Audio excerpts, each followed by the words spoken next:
We had Jameis on in the first hour, and he said that the idle time that he fills up, he basically doesn't go anywhere. Mm-hmm. He hangs out at either a teammate's house or he's watching film. And that is what he is doing with his idle time. Okay. And then you have on the flip side another Heisman Trophy winner who spent his idle time in the bye week. You see where I'm going with this one. I see where you're going. Are we making too much of this video?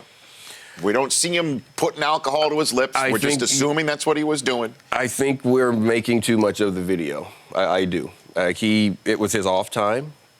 He has the right to do what he wants to do with his off time, whether we like it or not. The organization knows who they drafted.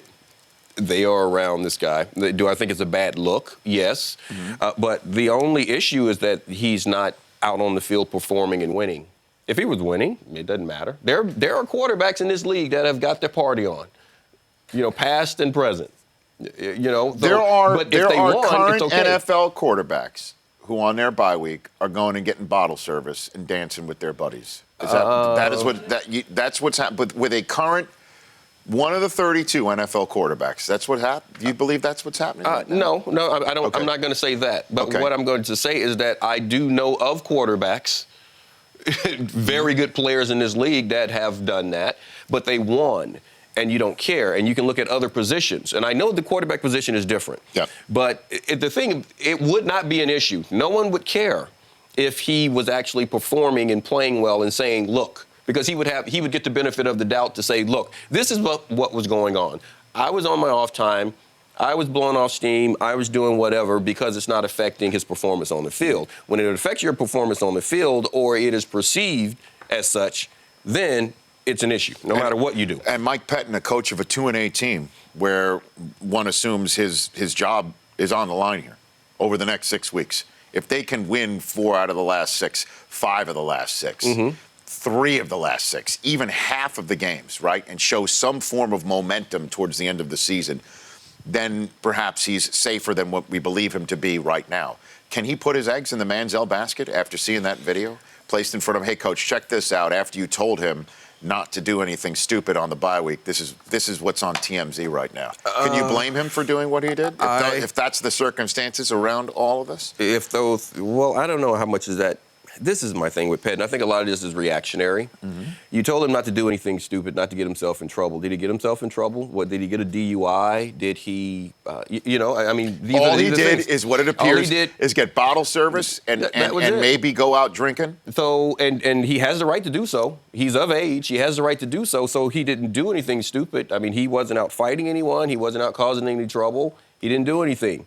I'm not saying that he's using the best judgment, but they know who they have. So I don't think he wants to put all of his eggs in that basket anyway. I think that's why he's been starting McCown, and he wants him to grow up. But he put him down to 3, just in case McCown gets dinged up. Well, that's reactionary. Quarter 1, quarter 2, that he's not going to see the field. That's reactionary. I mean, he wants to. I mean, he decided to give his kid a 9 o'clock curfew because he stayed out past 1, and he told him not to. And I don't know how much of his behavior is going to change. Mm-hmm. They know who they have. So it's about Manziel's not going to change who he is. Mm-hmm. His play on the field could possibly change. And that's all. That's the only thing that's going to matter. If he plays well, they are not going to care. Would you want him on your team? That's the poll question today. If he comes available, would you want him? Do I want him on my team? Who are my other quarterbacks? You don't have one. Let's put it that way. If I don't have one, so that's it. And this is the thing. If I'm 49ers. He wouldn't have made our team. Eagles? I'm just the current state of the 49ers, not your 49ers. Oh, okay. Well, I mean, the current 49er fans sitting out there right now. The current. Seeing that Blaine Gabbert's here and Kaepernick, everybody believes, is toast. Philadelphia. The 49ers fans, I believe, wouldn't want him right now because you wouldn't think that he's the answer. You wouldn't think that he's an upgrade for anything that you have. That's the issue. Manziel hasn't shown that he can lead at a professional level, right, that he can lead a team. Everyone is still enamored with the Texas A&M guy. And, that's the Tim Tebow guy. If you can't do it at this level, it doesn't matter. Yes, that's what we're talking about. Otherwise, it's a 2-8 team. This team's toast. the Browns are toast. Yeah. And they're a popular national team with a national interest. But the reason why we're talking about it is because he's Johnny Manziel. That's the only reason why. But I mean, his coach basically came out with the coach speak and said, "You're gone." When you start saying we don't know if he's going to be here or not, well, how do you not know? You're the guy who drafted him. You are the head coach that said, I want this guy to be my quarterback when you drafted him in the first round. And now you're saying, we don't know if he's going to be here. You're basically saying, I'm looking to get rid of him. If they go 3-13, are they drafting a quarterback in the draft next year? Well, you know what? Cleveland is the factory of sadness.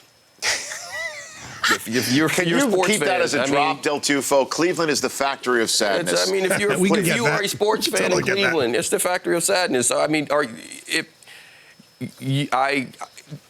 that's a tough one to say because you have some other issues. But if you don't believe that in either of these guys on your roster or your quarterback, if there's a kid there that you think you can get it done with, you have to draft them. Reason being, if you don't, you'll start this process the following season. Like if they have the 5th pick, who do they take? I don't know. I don't know. We don't know. We don't know who's yet. going to be that kid? I don't know because at this point, let's say 2 years ago, we're like, Blake Bortles is your top 5 pick.